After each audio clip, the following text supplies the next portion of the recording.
YouTube, welcome back. We're taking a look at some knives. We've already taken a look at the Remington, Spyderco, and Buck knives, the Vantage, the Tenacious, and a pretty inexpensive Black Friday, like $12 Remington knife. But today we're taking a look at a Gerber knife. Gerber hasn't exactly had a great name in terms of the knife community for a few decades, since they've partnered with Walmart and Bear Grylls and kind of left the quality side for quantity when it comes to mass producing things for Walmart, for other manufacturers. They've kind of left the knife community as a brand that's spoken about. You hear a lot about Buck, you hear a lot about Spyderco, you hear a lot about your Benchmades and other things like that, but Gerber's not a name that's often mentioned, and this is a pretty big box. I mean, compared to your pretty typical knife box or even something a little larger from Spyderco, this comes in a pretty big box, and it also comes with a pretty big price tag.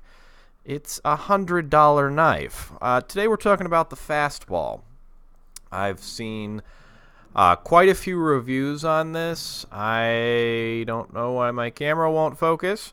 I've seen a lot of great information about these knives, and I've heard some good things, so I decided to pick one up yesterday, and I'm happy I did. It is not a spring-assisted knife. Let me talk to you about that first. Let me get some more light over here. I thought I had my lighting set up. Maybe not. Anyway. Gerber Fastball, $100. You can get it for $100 just about everywhere. It's really hard to find anywhere less than $100. And this knife makes me rethink about Gerber in terms of a manufacturer. I think they really hit a home run, if you will, with the Fastball knife. So let's just get into it. It's not spring assisted. It has a very fast ball bearing, which we'll talk about next. Ball bearings for consistent action. Doesn't actually. The Fastball Boss Tech. That's their Boss Tech ball bearings. So there's no spring in it. There's a little bit of a tension piece in here inside the liner lock, so you'll kind of build up tension, and this knife just flies open as soon as you get past that point of release there. So let's talk about it a little bit. S30v Steel, and this is part of the reason why it's close to $100. There are plenty of knives that they could make, especially Gerber, that have the cheap Chinese 8CR 13 MOV steel, or whatever the Chinese steel is nowadays that everything has. So Gerber went with a really nice S30v Steel. It's not top tier, but it's not terrible. It has a Wharncliffe blade with a little bit of a drop point there. It's pretty nicely. Man, I wish my this would focus. It has a pretty nice finish at the top. Trying to see if we can see some of the blade shape there. So it's kind of,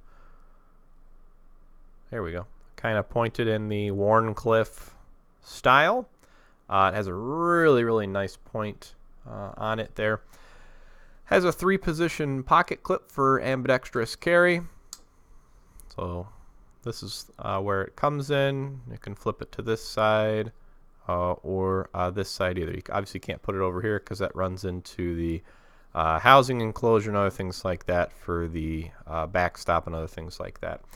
This knife also features some anodized aluminum scales, which is not something that you'll see in a Gerber knife very often. Gerber knives usually use some inexpensive plastic, polyurethane, or maybe G10. But these are a really nice textured, brushed, anodized aluminum. And it comes in a couple different colors. It comes in an all black with a black blade and black anodized aluminum. It comes in a sage green color with this stainless steel blade, and then it comes in this gray color, which I have. So it has a liner lock. Precision detent provides light switching operation. That's that detent that I talked about a little bit earlier. And this knife is fun to fidget with. So I'm on Gerber's website. I'm a pretty big guy into EDC. That's kind of why I've changed part of this channel away from some of the tech that I usually review to some of the EDC gear that we have here today. Let me just read to you straight off of Gerber's website. Speaking directly to the EDC community, the Fastball offers premium American craftsmanship within reach for daily use. Perfect. Love how they phrase that. It's within reach. It's $100. It's not a $200 or $300 Benchmade. It's not a $500 ZT. It's not a $300 Spyderco. This is a $100 Fastball, and it's great. And it's one of those knives that's going to get a lot of pocket time from me. Already has gotten a lot of pocket time from me. I had to take it out of my pocket to shoot this video because I've had it in my pocket since I've purchased it, and it's got those customizations that you'll want right off the bat. So it's got the nice little backspacer. I've heard some complaints about that, but that's usually an after stock option or an aftermarket option. The pocket clip is fine. It's comfortable. It doesn't have any crazy edges on it. It's got Gerber's logo on it if my camera would focus. It's not a super deep carry pocket. I'd like mine to be a really deep carry pocket. So, I mean, you'll probably see, just that much coming out of your pocket, which is fine. I mean, still concealable. It's got a nice lanyard hole. I'm not a big lanyard guy, but I do like my pocket clips. Love the design of it. The texture of this aluminum, you'd think it would be slippery, like maybe a Kershaw Leak that I've had in the past that has some aluminum scales. This has such a wonderful texture to it that even when it's wet, or even if you're using it in some really gross conditions, I think there's even still some sort of bearing grease that's on here that's starting to slip out as I'm getting used to this knife. I've gotten that on these handles before, even that bearing grease. And this knife is fantastic in the hands. Now, if you've watched any of my videos, at this point in the video I'll say I've got bitch hands, which is true, but I can still get 4 fingers pretty comfortably on this knife. Right where you put your index finger, there's some great chamfering on the liner lock. It's a liner lock knife. And the design here, man, does that really fit your index finger wonderfully well. The thing I think Gerber did miss out on the top of this knife is there's no thumb ramp. So if you really need to get into something, you really need to put some weight down on this knife, there's no thumb ramp. There's no, upward ramp for your finger. I mean, this part of the knife comes straight across. And there's no texturing or in here or anything like that. No chamfering, nothing like that to be able to provide texture for your finger that's going to put, force down on this knife. So anyway, let's continue reading. If the knife you carry says something about you, make sure it's something worth saying. The Fastball comes with 3 eye-catching colors to complement your style. Flat sage, urban gray, which is this, and black. An EDC knife should be intuitive to use, safe to deploy, and never waver. Enter ball bearings. The Fastball's BOSS, B-O-S-S tech, means stable and consistent deployment. It's testing and built to work every single day. And this thing is fun to fidget with. I don't know if you can hear it. I'm going to snap this thing open in front of the camera. I love the sound. I love the deployment. This knife is incredible. It's pretty close up there with the Spyderco Tenacious. Love the action on the Spyderco Tenacious, and we reviewed that one not too long ago. That's this box. So let me open this for you a couple times in front of my microphone, get an idea of what this bad boy sounds like.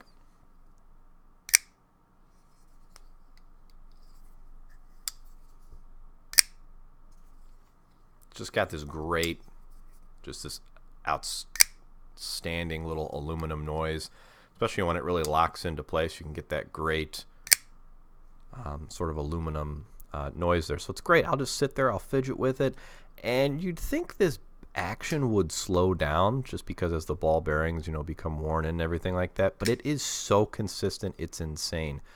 Now, I've only had this knife for a couple of days now, so I've probably flicked it open, I don't know, maybe 100 times in a couple of days, but I'll obviously come back once this is worn, and I think it'll be interesting to start seeing some of these wear in from Gerber. Another thing I really like about this knife, especially with Gerber, since they've kind of sold out to some of the major manufacturers, a lot of their manufacturing goes overseas, which is not something that I always I'm not too terribly fond of. But this knife is completely made in the United States, sourced in the United States, made in Portland, Oregon, and it's a testament to that. And honestly, for $100, I'd rather buy a $100 knife any day of the week with quality like this than buying 3 or 4 or 5 $50 knives that are made overseas. And that's the one thing I really don't like about the Tenacious and some of the other Spydercos. Spyderco's an amazing brand, but the fact that they went with some of their entry-level knives outside the United States for manufacturing is a little disappointing. Anyway, let's keep reading. Oh, let's get some specs in here. How about that? Blade length is exactly 3 inches, which is fine. Again, I've got pretty small hands. I wouldn't go anything less than a 3-inch blade, so this is kind of on the smaller size of what I like to carry. I like to carry between 3.5 and 3.75 inches. I'll sometimes go smaller depending on the knife, but this does not seem like a small blade. It's one of the smaller ones that I carry. The overall length is 7.1 inches. The weight is only 2.7 ounces. So even with that all-metal construction, the lightweight, this thing disappears in your pocket like it's absolutely nothing. And then here on Gerber's website, they got some cool people with mustaches and tattoos on their hands. Proudly made in the United States, flipper opening, which I absolutely love, and then it compares it to some of the other knives. They've got a lot of other knives here, like the Gerber Fast Draw knife. It's a spring-assisted opening knife. It's $21 in terms of how they compare it to some of their other knives. There's 4 other knives that you can compare it to from Gerber, and the price of the other 4 knives doesn't even come close to the price of this. So this knife is a real misnomer for Gerber. It's different. But the USA made, the premium steel that you'll get with S30v, I think it's going to be absolutely incredible. The worn clip drop point blade is outstanding. The action opening it is absolutely incredible. So if you've got $100 laying around and you're looking for a knife that you won't have a problem with using each and every day, this is it. And I think this is what the Gerber Fastball became for me. It's definitely my true EDC carry knife. I carry a lot of other knives. I carry some other Grail knives. I carry some ZTs, some Spydercos, some Benchmades, my Kershaw launch knives. They're knives that I never want to use because they're nice, because I don't want to muck them up. They're $100, $200, $300 knives. This $100 knife from Gerber, I have no problem messing it up. I'd do anything with this knife, and it would be fine because I know it's got good steel. It's got good blade retention. I can sharpen it just fine. The ergonomics are great on the knife. The design's great on the knife. So it's something that I'm really confident that's going to get a lot of my pocket time here in the next couple of years or whenever this becomes unseated. But I think the Gerber Fastball's got a really, really good spot laid out for itself here in the knife community. So let me know what you think. Do you own a Fastball? What do you think? Is it shit? There's 70 ratings on Amazon right now, but it only averages a 4-star. So there's definitely some people that are unhappy with that knife. So let me know what you think. Leave your comments in the section below. I'll be around to answer them to the best of my ability. And stay tuned. We're looking at more knives. We've got a lot more videos that are going to be published usually on Saturdays and Sundays. So stick around. We'll see you in the next one.